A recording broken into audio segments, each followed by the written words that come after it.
When we first started, we were scared. Other people may think we're crazy for trying. Look at all that we're putting at stake. Someone's got to do it. We've been told it's impossible. We've been told by many people it is likely to fail, but we have to go. The challenge is to get an 8-foot robot to cross the Atlantic. It's a groundbreaking mission that's giving us data that we haven't had before. This data is critical to understand how the ocean is impacting climate change. So we have to understand what's going on in the ocean because it regulates the climate. And to understand the ocean, we have to sample it. And the only way we're going to do that is with robots.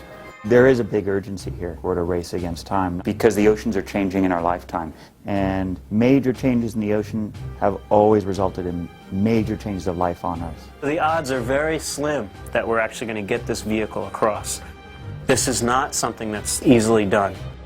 There is very little that is more risky that you can do with a robot than this. This is the cool room. This is our Houston. This is our mission control right behind us. It's the most advanced ocean observatory on the planet. This is where all the data comes in, just like they launch at Cape Kennedy, but they command in Houston. This glider has a long and scary journey ahead of her. She has fishing nets that could grab her and end the mission instantaneously.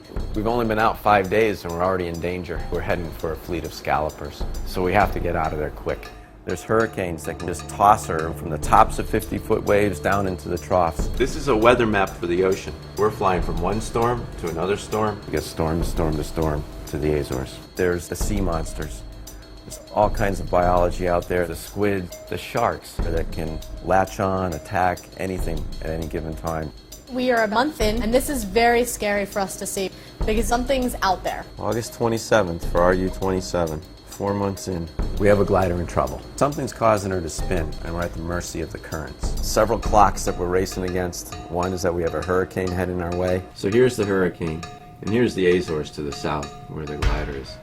Go out there, be safe. Where are you? Did you hear what happened to us last night? We got stuck at 73 meters. That's not good. No, something stopped us. Scared to death out of us. There she is! I see her! I see her! I see her! And she's still yellow! I've got her. I'm not letting my eyes off of her. Oh! They're not going to be able to spend too much time in the water with the swells that we're having, and we're still limited on air. So we've got to make sure that we work as fast as we can so that they're not in too long. Well, but right now the glider's not flying. Chip! They just want to do more test missions!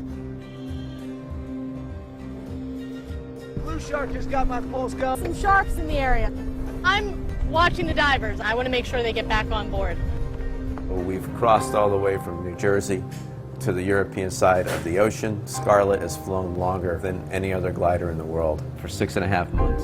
The most critical parts of any flight are the takeoff and landing, and the landing's the hardest part. That's what we have coming up. Winter in Spain is a very bad time to be at sea on the North Atlantic. Sometime over the next week, we should be in Spanish waters.